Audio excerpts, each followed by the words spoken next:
Well, hey everybody. I'm Jan Erickson from Stepping Aside, and welcome to As Above, So Below, a rune and tarot divination for Monday, the 15th day of August 2022. I just had to plug my mouse in. It says up here, mouse battery very low. My God, geez, that's all I need.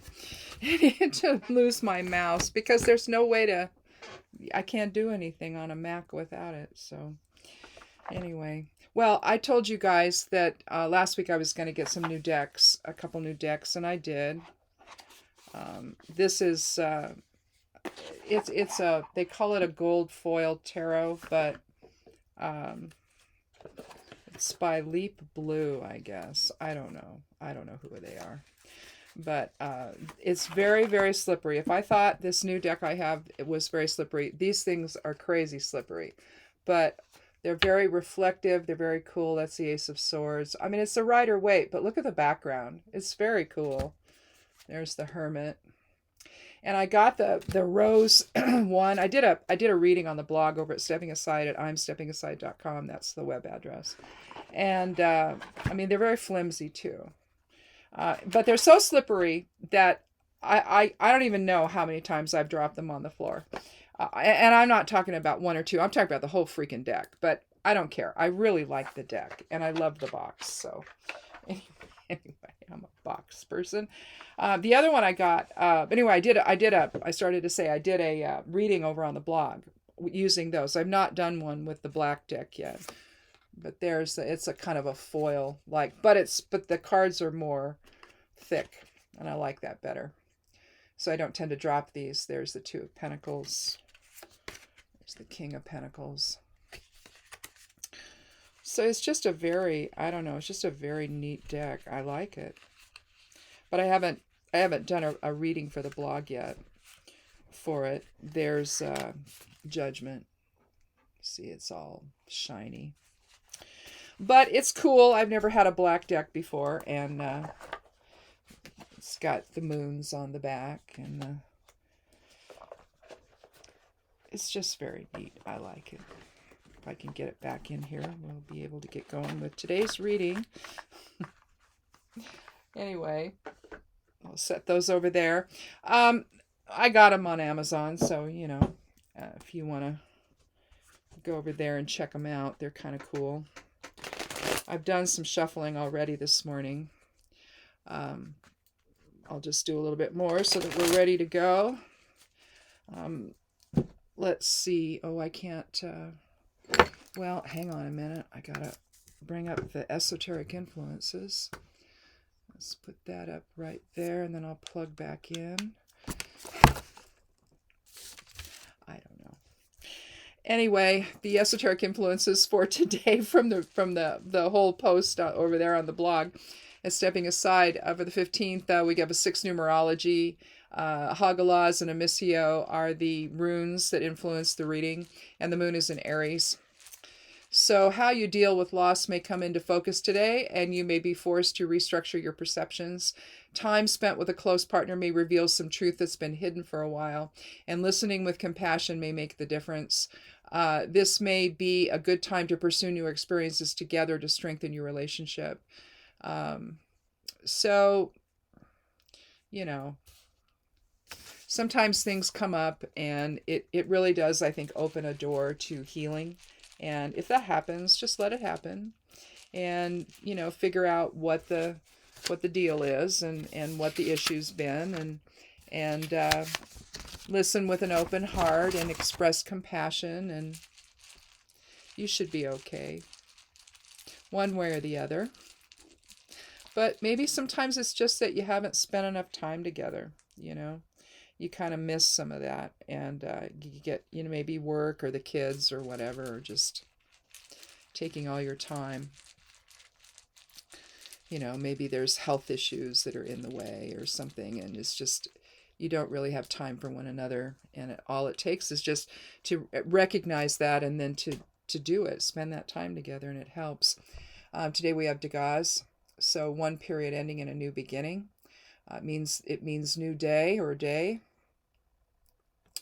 One rune master calls it energy at its saturation point becomes its opposite, which I just love that. I just love the visual on that. But realistically, it comes down to that point. That's the saturation point, becomes the opposite. So here you could think of standing here, like in a ritual, you could draw dagas on the ground, either visually or mentally, and stand in the center and use as a dagas ritual to allow one period to pass, and to basically honor that, and let the new one begin.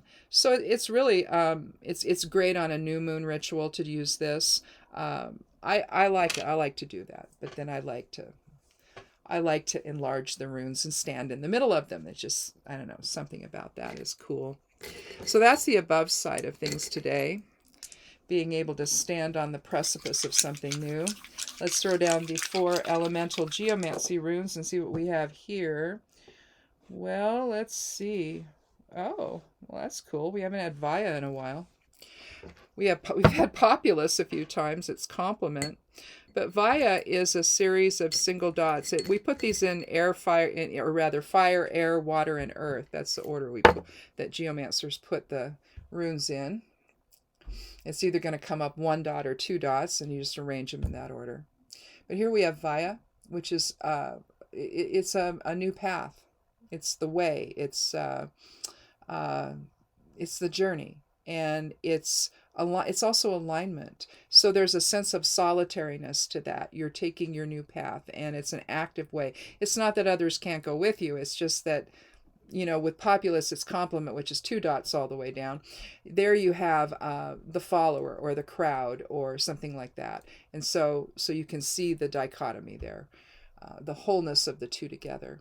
But here, this is a new path. So again, maybe that's going to align very well with Degas and the idea of one period ending and another beginning.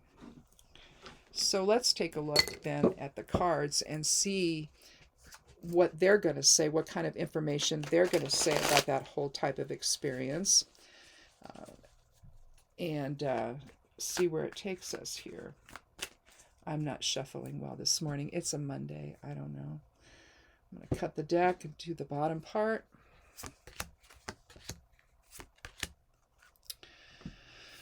Well, we have 1 card from the Major Arcana, the Devil. We have the Knight of Swords, so 1 from the Court, also the Air element. And then we have 1 from the Suit of Pentacles, and that's the Earth element. So that's going to be the physicality of things. Let's go ahead, though. I just want to read the cards, and then if we need to put them in a different order, we'll do it at that time. I think it's easier than me trying to figure out, well, do I do that now or later? So, and you can put your cards in any order you need them to be. Sometimes you'll have court cards that seem to, if you put them together just right, it looks like they're talking to one another. So you can read it from that angle to see if that has any meaning. But anyway, let's start with the Knight of Swords. We have a very active presence here with the Knight of Swords. Swords reflects the air element, so that's going to be an active principle. Air is considered masculine or projective. And you can see him heading back toward the past. Something's happened, and he's trying to sort of right the ship. He's a soldier. He's battle ready. He engages in swift action. You see he's holding his sword high. Now his visor's up, though. But it looks like he's moving against the wind, isn't he? And the clouds are starting to part. The interesting thing about swords is the idea of deception. Swords gets us into trouble because we do this, right? And it's the mental aspects, the intellectual aspects. It's reflects the god Mercury or the planet Mercury, where you're talking about communication and interaction with other people. So, when we open our mouths, sometimes nonsense comes out, right? And it can manifest in a lot of different ways. And so you look at the Queen of Swords, and she's basically cutting through the crap, cutting through the deception. Well, here, in a sense, that I get the same feeling with the Knight of Swords. It's like he's going back. He's courageous. He has integrity. But he accepts the challenge to go back and try to right the ship and try to cut through deception and bring out the truth of something. And so maybe in terms of Degas, maybe there's a period of deception in your life where you're trying to understand what the truth is about something. And you need to take swift action maybe to do that. You need to make some decisions about it. You need to look very, very critically at something and that's been going on. Maybe your perception has been off, and now all of a sudden things are coming to light. That's true in the country right now. Things are coming to light, and people are having to re-examine what they thought about certain things, and or they're just digging their heels in and pretending none of it matters when it does. And so you've got that kind of, in other words, they're not ready yet to let go of how they thought about something or how they saw somebody and move on to some truth. So it almost seems like you look at the devil card, which is part of this reading. There's some fundamental truth about that. Are you a slave to desire? Are you a slave to something else? Are you a slave to somebody else? And so I think that probably then when you go and you look at Vaya, then you're looking at, once you've allowed the new or the old perception to go and replacing with the new one, the new realization maybe, then you can start on a different path with Vaya. You can manifest that new path. So I think that I may go ahead and leave these in the order they are, and just talk about it from that perspective, because I think that the Knight of Swords is really setting the tone for the kind of nuts and bolts of what all this is, for all the details, if you will. Going to the Six of Pentacles. Now, the way that they've got the pentacles, the coins arranged, there's a lack of balance here. And the lack of balance has to do with this person here. Even though he's giving assistance to these people in the form of money, they're still on the ground. And that's always bothered me. It's like he'll assist, but not so much that he can lift them out of poverty. It's not like he's giving them a job or something so that they can then make their own way. In a sense, they're remaining dependent upon his kindness. And he's, holding and the way he's holding the scales, it's almost like when someone is telling a lie and they're holding, the stereotypic holding the fingers crossed behind their back, so you don't see that, you don't see the truth of what's going on. It's like, oh, I hope these people don't know I'm lying to them. And I think that in terms of perception, especially if it involves what's happening collectively right now, you're looking at a situation, I think, where you're having to reevaluate how you see something or how you see somebody, how you see a relationship, how you see your devotion to something or to someone, to a cause or to a person, and realize that maybe it's the situation itself, that this guy depends on these people being where they are in order to feel superior, in order to stay in control. So even though there's the assistance, there's only so much, and they're never going to get up off the ground. And I just think that can really apply to the idea of someone wanting you to believe something that just flat out is not true. And they'll find all kinds of manner to convince you, to continue the scam they've got going or the deception they've got going. They need you to believe, this person or these people need you to believe a certain set of beliefs, a certain idea about things that's just not true. And so you have to say, well, then how do they benefit? Well, maybe it's monetarily, maybe it's not. I don't know. I mean, whatever it is, but there's some leverage that they have over people that will believe them when nothing this person or people are saying is even remotely true. But they need that. They need that dependency to be there. So there's a factor of that in here. And I can understand, if that's the case, why the knight is going to go back swiftly and try to rectify the situation and to announce, oh, no, that's not what's going on here at all. You need to wake up. You need to be aware of what the truth is. You need to cut through the clouds of deception and let the light come in, right? And let awareness come in, let the truth come in. And that's what's always impressed me about the Knight of Swords, that that's really what's happening there. And then you have the devil. You see the devil sitting atop a post right here with a ring, and you've got chains attached to two people, a man and a woman. They have cute little tails. The woman has a pomegranate, the man has an oak leaf, which is kind of on fire, because the as above so below stance, he's holding a torch which is lighting his little tail on fire, isn't he? Here you have the inverted pentagram, which indicates a focus on ego, a focus on the physical matter, physical form. And in this case, it would be ego. Instead of turning it upright and having the pentagram, the top point to spirit.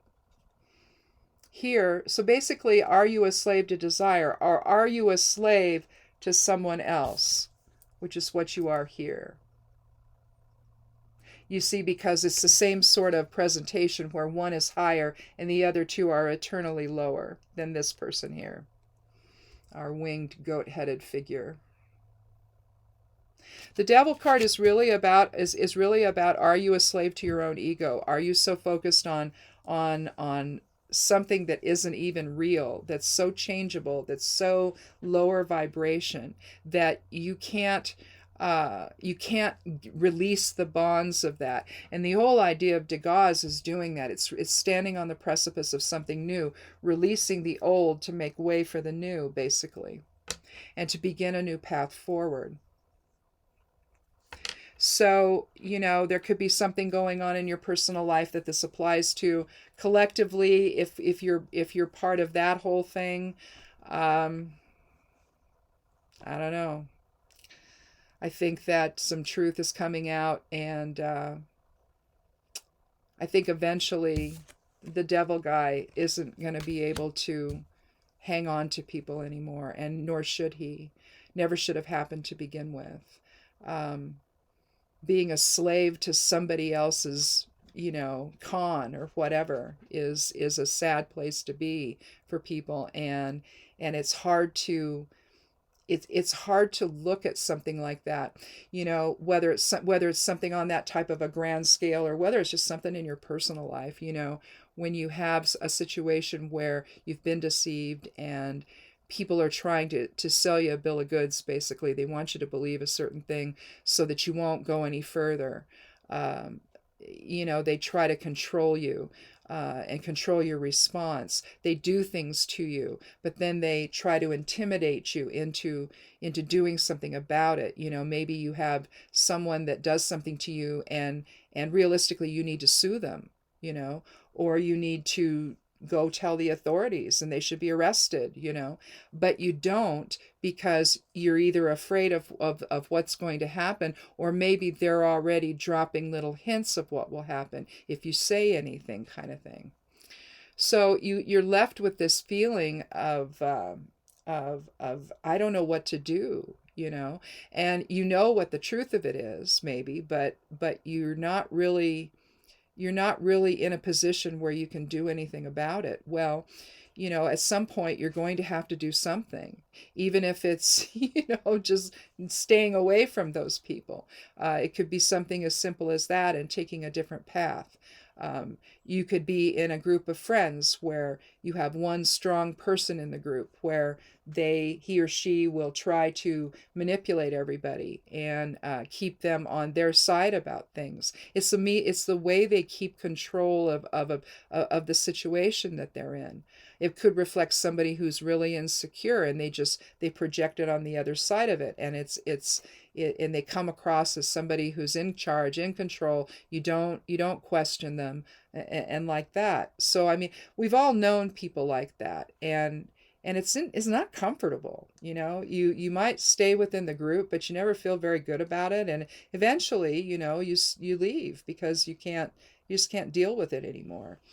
So it kind of feels like that there's somebody here that is being that needs you to be in the place that they need you to be.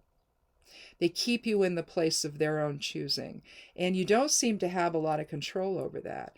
And so I think that maybe the idea today behind this reading is to recognize that you have more control than you know. You don't have to allow this to happen, even if it's just simply walking away and doing something else. If it's a job, that might be something you need to do. If you can't find some additional autonomy within the job, maybe you need to look for another one. And maybe that's the one you find is the one you've always dreamed of. So it's not that this is necessarily a negative thing. Anytime you make a realization that you don't have the control you think you have, or you don't understand the situation and now you do. Once you do that, you can't let go of it. You have to. It changes you. It changes your perception, and at some point you're going to feel like the Knight of Swords, where you've got to do something. You have to do something different, whether it's confronting somebody or just simply walking away and spending less time with them, and then maybe eventually no time with them. Because people have to understand they can't control other people this way. And yet there's lots of people that will do just that. They keep things from other people, so that things that people need to know, and they don't tell them what they need to know, and so they keep people in the dark. And it's a real it can have devastating effects depending on what the situation is. So examine your life here a little bit. I think you're going to realize right away if this resonates for you.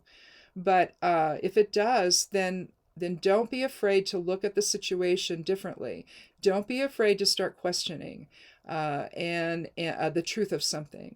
And if it seems like somebody has led you down the garden path, well, you need to go find another garden path of your own that you can lead yourself down, that you have more control over. Lots of people are out there that are like that. They want you to believe a lot of BS that's just not true. And they want to control what you do. And quite frankly, it gets annoying. I've experienced that of late, where someone wants me to believe something that is just garbage, and I just laugh because I already know what the truth is, But if I didn't, then I might be given to believe what this person says, Except that, I question everything, but that's just me. But if I didn't, if I thought, well, that sounds reasonable, then that person gets to control me, right? And control my responses, basically. That makes them comfortable. And I'm sitting there believing a lie. See, and that's not right. It's just not right. I was talking to my husband about that last night. It's like, yeah, don't lie to me. It's not a good idea to lie to me. Number one, I'm going to know, and I'm going to figure it out. And it's not going to be good if you do that. I may never say anything to you, but you won't see me again. So, I'm on a watch, and I'm going to keep my distance. So there will be an effect, right? And I'm not someone that's going to cooperate with something like that. And I think that again, I think the Six of Swords, I think there's an element to this card where this guy needs, these two people to be in that position. He needs to stay superior. And if that's happening in your life, boy, if there's a way to work your way out of that and stand on the precipice of something new, and take your own path, then I think that that's something to seriously consider. It's an awful place to be in when you realize you've been duped or conned or made to believe something that is just serves the other person, but it doesn't serve the truth. So again, whether this is a personal thing for you or this is happening on a grander scale with people right now, which it is, this was always, just know that this was always going to happen, especially the stuff on the grander scale that's happening. This was always going to happen. It was never going to remain, yet all these folks knowing, like, no, don't believe this person. But yet they did, and they do. So So it's a process, but it's one that is going to find its natural conclusion in this Dagaz thing here today. The Dagaz moment, it happens so often in our lives where we find ourselves where we understand what's going on, and now we've got to make a decision about it and do something else. Um, we find ourselves there all the time. So in one way or another, either minutely or on a grander scale where it's affecting a lot of different things. And so that's interesting cards and the interesting runes to draw today after all the things that went on last week. That was interesting. But again, it can also be going on in your personal life, with just work or neighbors or friends or family or what have you, where someone needs you to stay in the place they need you to be in. So once you realize that, just say, no, I'm not doing that. Anyway, that's it. Thanks a lot for watching. And if this is your first time here, welcome. I don't usually start out showing other tarot cards, but I warned everyone last week that I was buying some new tarot cards because I wanted to see something new, and I collect tarot cards, and so I like this one here that I'm using for these readings. I used to just use just the regular Rider-Waite, and then I like these because there's no border, and I like the type of background color that they use. I like the blues and the grays, and they make use of that. Kind of throughout, you've got the gray wings and the gray horns. I just like that. So, but anyway, it's always fun to look at other tarot decks as well. It's like when I make a new set of runes. I have my bags of different rune stock that my husband's cut for me from different trees here on the property. So, this is mountain ash or rowan. Or no, is it? Yeah. Yeah, not this one isn't. This is. This one here is from hawthorn. So I like to experiment with things like that. And I really, really like the rowan ones. I like how these feel in my hands. So anyway, my thing, I guess. But anyhow, thanks again for coming by. It's going to be an interesting week, I think. And, just pay attention and, form your own opinions about things. And we'll get together again on Thursday for another edition of As Above, So Below. Again, click subscribe here if you want to. I'd love you to do that. And give it a like. I'd love you to do that as well. And go check out the blog over at Stepping Aside. The web address is imsteppingaside.com. If you forget, click on Show More. And go down below the description of what I'm doing here. And you'll see some links, and it's right there. Links to social media as well. So if you want to follow me over there. And but come back again on Thursday for another edition of As Above, So Below. Be good to yourself. Be good to one another. And blessed be.